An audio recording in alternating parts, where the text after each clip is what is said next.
जी, तो लास्ट में मैं आपको बता दूं कि साइरस का जो रूल है वो कैसे ख़त्म हुआ। तो आखिर में आपको बताऊं, साइरस वाज किल्ड। आखिरकार इसको मार दिया गया था। किसने मारा था? एज ही फॉट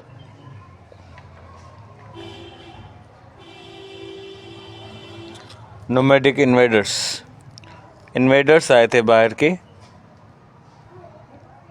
ठीक है, जो हमला करके आते हैं बाहर से। उनसे लड़ते लड़ते साइरस, जो एक बहुत ही अजीम लीडर था, एक बहुत बड़ा किंग था, इसकी डेथ हो गई। लोग इसको बहुत पसंद करते थे। उसके बाद आया डेरियस। अब डेरियस कौन था? ये सक्सेसर ऑफ साइरस।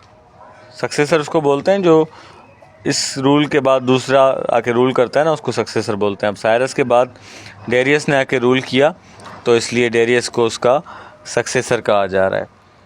अब डेरियस के बारे में बताया जाता है कि इसकी भी बहुत बड़ी एम्पायर थी, बहुत बड़ी जो है इसकी भी किंगडम थी, इनहेरिटेड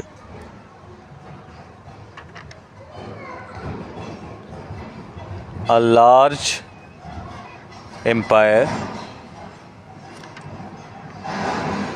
ठीक है।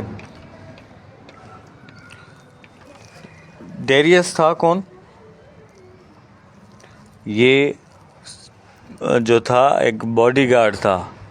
बॉडीगार्ड से इसने आके अपना किंग बन गया। इतनी ज़्यादा तरक्की की इसने। कैसे आपको बताता हूँ। बिगन हिज करियर, ये याद रखिएगा, ये सवाल आ सकता है कि who began his career as a bodyguard, ठीक है, एज किंग्स बॉडीगार्ड। ये बादशाह का बॉडीगार्ड हुआ करता था, ठीक है। फिर एक एलीट ग्रुप ने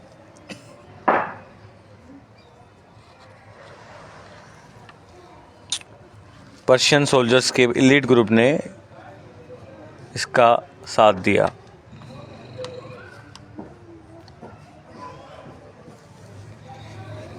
वो कितने थे? 10,000 हेल्प्ड हिम, ठीक है। ये एलीट ग्रुप चाहता था कि डेरियस किंग बने, तो इस एलीट ग्रुप ने, जो कि 10,000 लोग थे, इन्होंने इसका साथ दिया। और फिर फ़ौज जो चाहती है, आपको पता है, वो हो जाता है। तो इस फ़ौज की मदद से जो है ये पर्शिया का किंग बना। अब ये 522 BC की बात है, सही है।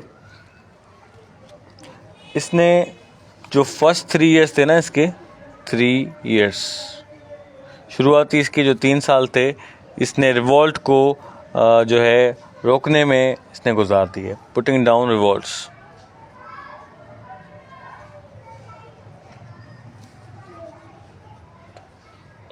यानी जो मुजाहरे होते हैं और जो बगावतें होती हैं, उन सारी चीज़ों को ख़त्म करने के लिए 3 साल इसने अपनी शुरुआती बादशाहत के लगा दिए, ठीक है। उसके बाद जो कुछ साल इसके बचे थे, उसने एडमिनिस्ट्रेशन में लगा दिए और जो है तरक्की में लगा दिए।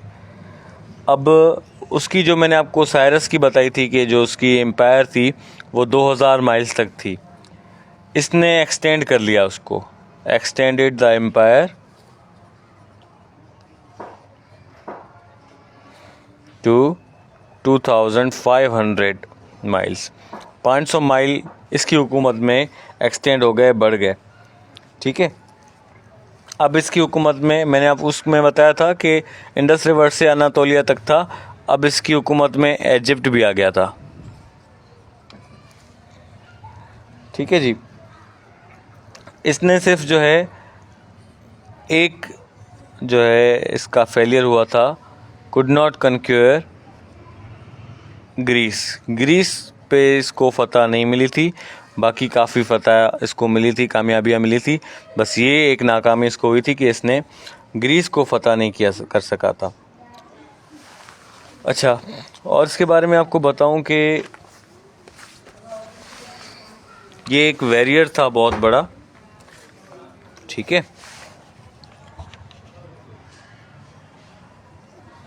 जंगजू था, ठीक है, ग्रेट वॉरियर था, बहुत जीनियस भी था।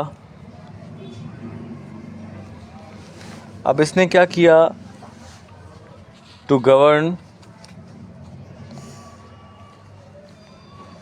His extensive empire,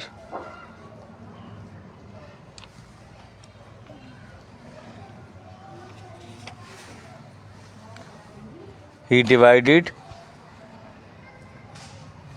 it into 20 provinces,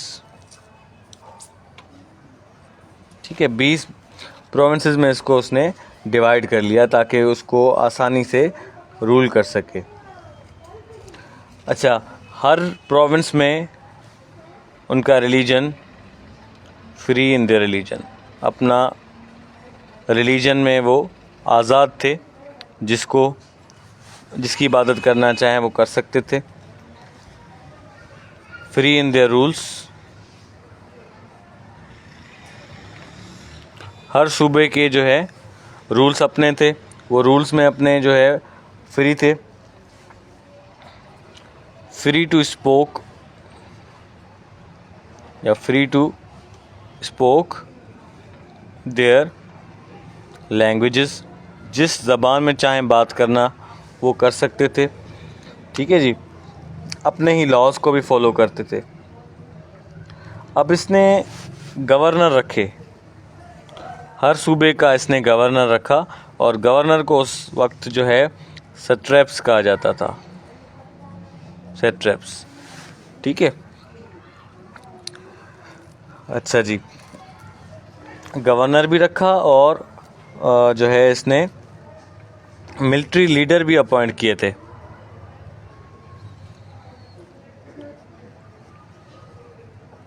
ये जॉब्स इसने स्टार्ट की थी, गवर्नर की और मिलिट्री लीडर्स की।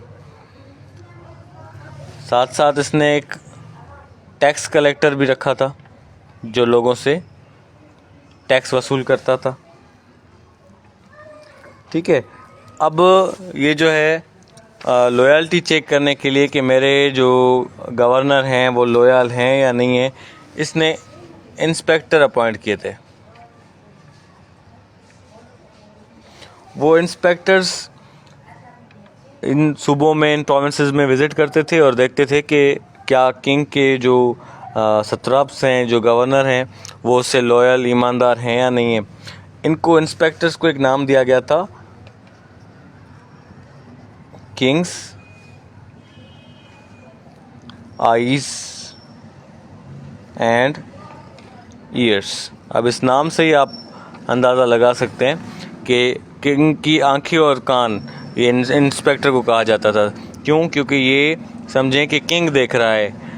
ये आते थे, विज़िट करते थे, और जो भी रिपोर्ट होती थी किंग को पेश करते थे, ठीक है जी। अब दो बातें थी जो दारियस के बहुत काम आई इसको रूल करने में, अपने इस एक्सटेंडेड एम्पायर को रूल करने में।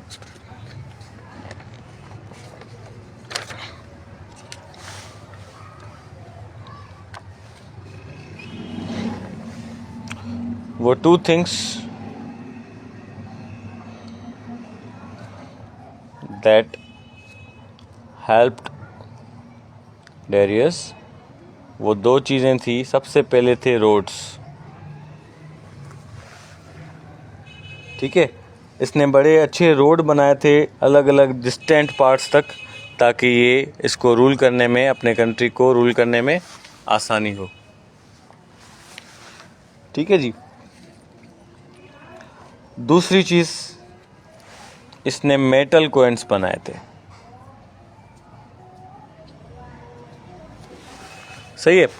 मेटल कॉइन्स की इसने काम शुरू किया। उस वक्त जो है पहले कॉइन इस्तेमाल नहीं होती थी, उस वक्त लोग जो है गोल्ड और सिल्वर से चीज़ें ख़रीदते थे। अब इसने मेटल कॉइन्स स्टार्ट कर दी। इससे इनकी इकोनॉमी को बहुत ज़्यादा फ़ायदा हुआ। ठीक है जी। पहले के लोग क्या करते थे? फॉर्मरली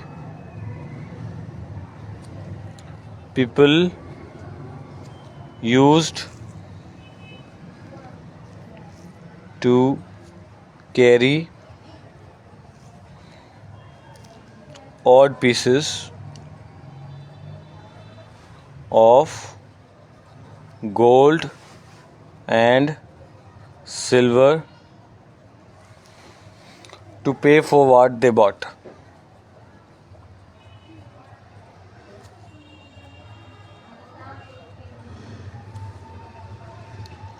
तो पर्शिया में मेटल कॉइन्स कौन लेके आया?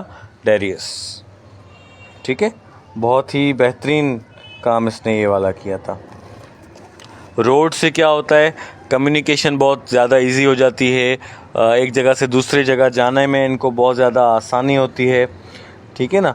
तो ये आसानी से अपने किसी भी एम्पायर के किसी भी इलाके में जा सकता था, अपने बादशाह के किसी भी इलाके में, ताकि वहाँ के हालात जान सके, वहाँ के लोगों की जो है प्रायोरिटीज़ को समझ सके कि वो लोग क्या चाहते हैं। ठीक है। एक जो है इन्होंने रॉयल रोड भी बनाया था। ये बहुत ज़्यादा फेमस है, रॉयल रोड। सही है। ये कहाँ से कहाँ तक था? ये पर्शिया से अनातोलिया तक था। पर्शिया को कनेक्ट करता था अनातोलिया से। ठीक है जी।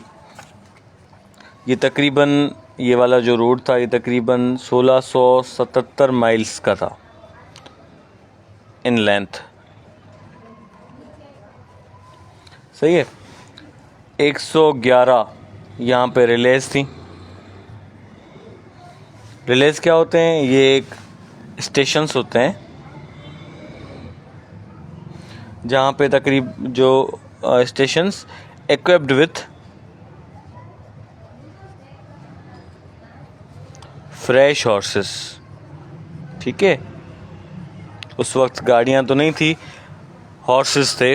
तो ये स्टेशंस थी जहाँ पे फ्रेश हॉर्सेस, फ्रेश हॉर्स का मतलब जो थका हुआ ना हो, जिसने सफ़र ना किया हो, फ्रेश उनको खड़ा करके रखते थे। क्योंकि ये रॉयल रोड था, यहाँ से कौन गुज़रता था? Kings messengers. ठीक है।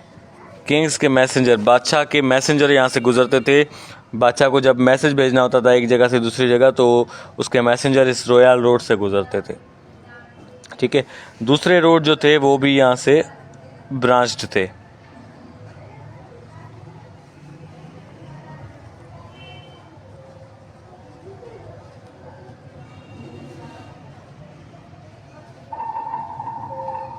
ठीक है। मेन रोड से ये ब्रांच थे, ये वाला रोड, यानी छोटे छोटे रोड इस मेन रोड से आगे कनेक्ट होते थे।